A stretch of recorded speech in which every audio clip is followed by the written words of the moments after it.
आप ये समझिए कि अभी जो कांग्रेस के प्रवक्ता हैं वो कह रहे थे कि बीजेपी ने क्या किया।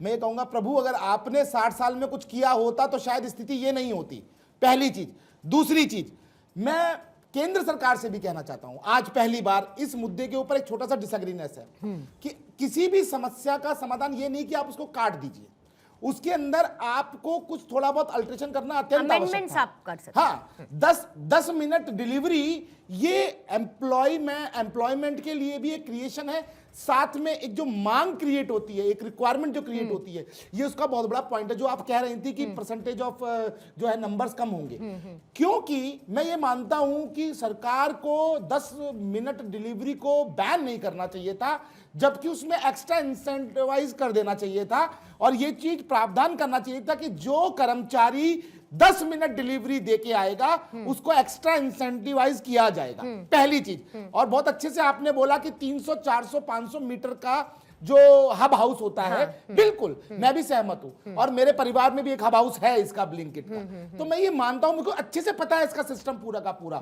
एक बात और, जो अभी बोल रहे थे हमारे प्रभु दीपक झा जी, सोमनाथ, मल्लिकार्जुन, महाकालेश्वर, ओंकारेश्वर, केदारनाथ, भीमाशंकर, काशी विश्वनाथ, त्र्यंबकेश्वर, वैद्यनाथ, नागेश्वर, रामेश्वर और गणेश्वर, साथ में जागेश्वर और अमरनाथ जी, ये जो ज्योतिर्लिंग और महाशिवलिंग है, इसके अलावा कोई बैंकॉक और पटाया में शिवलिंग है जो यहाँ पे दर्शन करने राहुल गांधी जी? अरे मैथिल साहब, ठीक, इन 12 में कभी गए क्या? आप हमारी आस्थाओं के ऊपर हमेशा चोट करते हैं।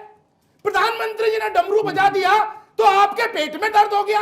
वो पोप की रोम में जाकर नाक रगड़ने वाली कांग्रेस, यहाँ बैठकर पोप के लिए बिछ जाने वाली कांग्रेस, यहाँ बैठकर हमारा अपमान करती है। मुद्दे पर, एक चीज और, मुद्दे पर रहते हैं। शर्मा साहब, जरा पॉलिटिक्स से इतर मैं आपसे समझना चाहती हूँ कि पहले जो व्यवस्था थी, अब उस व्यवस्था में बदलाव, यानी 10 मिनट की डिलीवरी नहीं होगी। थोड़ी देर पहले मैं देख रही थी अलग अलग प्लेटफॉर्म्स पर, क्योंकि पर्सनली स्पीकिंग मैं खुद इन प्लेटफॉर्म्स का बहुत इस्तेमाल करती हूँ, तो कहीं पर 11 मिनट हो गया, कहीं पर 13 मिनट हो गया।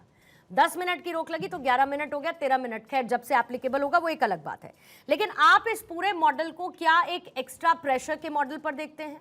आपको लगता है कि 10 मिनट डिलीवरी पर बैन से वर्कर्स को लेकर जो उनके सिक्योरिटी कंसर्न, वेजेस कंसर्न थे, उसमें हम बेहतरी की तरफ बढ़ पाएंगे, या ये एक रकस क्रिएट कर सकता है, या गिग इकोनॉमी को डेंट कर सकता है? जी सर, प्रथम तो नमस्कार सभी देशवासियों को, लोहड़ी और मकर संक्रांति की शुभकामनाएं आपको भी। मैडम, ऐसा है, देखिए हमारा काम है मैन्युफैक्चरिंग करना, और मैन्युफैक्चरिंग करके उसको हम इस तरह ओपन मार्केट में नहीं बेचते हैं। और ये जो स्विगी और ये जिनकी आप बात कर रहे हैं 10 मिनट की डिलीवरी, ये एक अच्छा कॉन्सेप्ट है, लेकिन इसमें जान का जोखिम लेके चलते हैं जो डिलीवरी बॉय को। एक तरफ गवर्नमेंट ने जो ये कदम उठाया है, जो डिलीवरी बॉय हैं वो अक्सर आप देखेंगे तो या तो रेड लाइट जंप कर रहे होते हैं, या रॉन्ग साइड जा रहे होते हैं, या बहुत सारे वो जो रोड लाइंस के जो रूल्स हैं उनको डीओबे कर रहे होते हैं। एक तरह से मैं कहूँगा गवर्नमेंट ने करार को थोड़ा सा टाइम दें, 10 मिनट में कोई दिक्कत नहीं है, 10 की जगह 15 हो जाए, लेकिन जान के साथ जोखिम ना करें। दूसरे बहुत सारे प्रवक्ताओं की मैं बात सुन रहा था, थोड़ा नेटवर्क का इश्यू है यहाँ पे, बीच बीच में आवाज कट होके आ रही थी। प्रोडक्शन में उसमें कोई अंतर नहीं आना, इससे 10 मिनट जाए या 15 में जाए, जिसको जो सामान चाहिए होगा वो आधे घंटे में मिलेगा, या आधे घंटे 15 मिनट में मिलेगा, 20 मिनट में मिलेगा।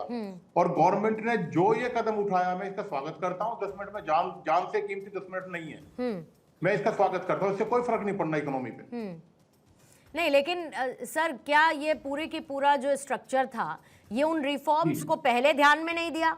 क्योंकि होता क्या है, और जितने भी ऑनलाइन प्लेटफॉर्म्स होते हैं, और मैं साइकोलॉजी बता रही हूँ, ये साइकोलॉजी ये होती है कि पहले आदत डालो, जब आदत पड़ जाए तो फिर डिलीवरी फीस बढ़ा दो, मुनाफा कमा लो, और फिर उसके बाद और उसमें सर्विस चार्जेस, एक्स्ट्रा चार्जेस, ये चार्जेस, वो चार्जेस, क्योंकि आपने आदत लगा दी। तो ये तो पहले से ही पता था ना कि भाई ये एक तरीके का मनी मेकिंग मॉड्यूल है। तो तब रिफॉर्म्स नहीं समझ में आए थे, तब सिक्योरिटी कंसर्न्स नहीं थे इन कंपनीज को, जिन्होंने 10 मिनट का कॉन्सेप्ट निकाला। जी, मैं आपकी बात से सहमत हूं, लेकिन बदलाव प्रकृति का नियम है। बदलाव अगर बेहतरी के लिए हो, अच्छे के लिए हो, तो हमेशा होना चाहिए, उसका हमें स्वागत करना चाहिए खुले दिल से। और इसमें राजनीति कतई नहीं करनी चाहिए। ना ये करना चाहिए 60 साल में ये हुआ, 50 साल में ये हुआ, 10 साल में ये हुआ, ये कर दिया मोदी जी ने कर दिया, राहुल जी ने कर दिया, उससे अलग की बात है। आपको 10 मिनट में बर्गर चाहिए, आपको मिल रहा है तो आपके लिए उससे अच्छा कुछ नहीं है। लेकिन बर्गर मिल रहा है किसी की जान की जोखिम में लेके, या बर्गर आप प्रैक्टिकली देखिए 10 मिनट में कैसे बर्गर दे देगा, या तो पुराना बना हुआ सब्जी है 10 मिनट में प्रिपरेशन ही नहीं होती सब्जी की, आपको सड़ा हुआ खाना मिल रहा है। मैं तो इसका स्वागत करता हूँ गवर्नमेंट के कदम नहीं का। तो सर सॉरी बट खाने के आइटम तो छोड़ दे, जो नहीं मैं सहमत पैकेट फूड है उनकी तो बात छोड़ दी, जो बना हुआ खाना जैसे सब्जी लाल मंगवाया आपने 10 मिनट में, वो कैसे बन जाएगी मैडम? आप सोचिए, प्रैक्टिकली सोचिए। तो ये गवर्नमेंट ने लोगों के साथ अच्छा किया, मैं इसका स्वागत करता हूं। This could be a matter of discussion, a debate, क्योंकि जब ऑर्डर जाता है तो कोई भी रेस्टोरेंट जो है वो तैयार खाना तब नहीं करना शुरू करता है सर, ये सबको पता है कि बल्क में तैयार होता है फिर उसके बाद आ जाता है, बट खैर वो एक अलग डिस्कशन ऑफ टॉपिक है। लेकिन इन सब में मैं फिर वही कह रही हूँ मैथिल साहब कि मेडिकल कवर देना है, सिक्योरिटी देनी है, पहले आपने नहीं सोचा, आपने मुनाफा कमा लिया, आदत लगा ली, फिर उसके बाद अचानक से ये मुद्दा आया।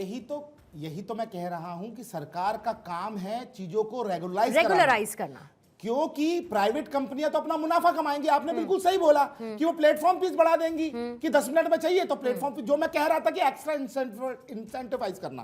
लेकिन यहां नरेंद्र मोदी जी की आपको तारीफ करनी चाहिए, श्रद्धेय प्रधानमंत्री जी ने 10 लाख रुपए का कवर जीवन बीमा के रूप में और 5 लाख का कवर एक्सीडेंटल के रूप में हर गिग वर्कर को दिया है। ये इतना बड़ा हृदय उन्होंने दिखाया गिग वर्कर्स के लिए। 60 साल तक इस देश के अंदर जो ये गैर संगठित जो क्षेत्र है, कॉन्ट्रैक्ट बेस्ड, हाँ, उस क्षेत्र के लिए कभी किसी ने काम नहीं किया। प्रधानमंत्री जी की सोच देखिए, कितनी दूरदर्शी सोच है कि उन्होंने विश्वकर्मा योजना वो जारी कर दी, साथ में साथ मुद्रा योजना में भी गिग वर्कर को एक बहुत बड़ा जो है मौका दिया है। और ये जो 2 करोड़ रोजगार, 2 करोड़ नौकरियां बोलते थे, पहले तो आपको देख के देश हंसता है, क्योंकि 2 करोड़ नौकरी इस 140 करोड़ की जनसंख्या में अगर 10 साल में 25 करोड़ नौकरी होंगी, कहां से होंगी? उनका हमेशा तात्पर्य था यो रोजगार के साधन सृजन कराना, और वो किया। अगर प्रधानमंत्री मुद्रा योजना का आप डेटा उठा के देखेंगे तो 36 करोड़ से ज्यादा प्रधानमंत्री मुद्रा योजना के लाभार्थी है। आपकी तरह नहीं कि ऊपर से 1 रुपया चलेगा और नीचे 10 पैसे पहुंचेगा, जैसा कि आप जी राम जी में भी कर रहे हैं। और अभी राजस्थान की उन्होंने बात की थी, तो दीपक जय जरा उसके ऊपर कमेंट कर देना, जो 2000 करोड़ का अभी फिर से घोटाला पकड़ में आया तुम्हारा, जो बच्चों का दूध तुम लोग खा गए कोरोना काल के अंदर, लूटपाट करने के चर्चा में सब पर चर्चा नहीं हो सकती है, घोटाले के अवशेष अभी भी मिल रहे हैं। जब सरकार चलेगी उसके बाद let's stick to the topic ना मैथिल साहब। नहीं, मैं बता रहा हूं ना, भारद्वाज जी बोलिए, छोड़ रहे थे। भारद्वाज जी बोलेगा। पूर्णिमा जी सर, मैं फिर वही कह रहा हूं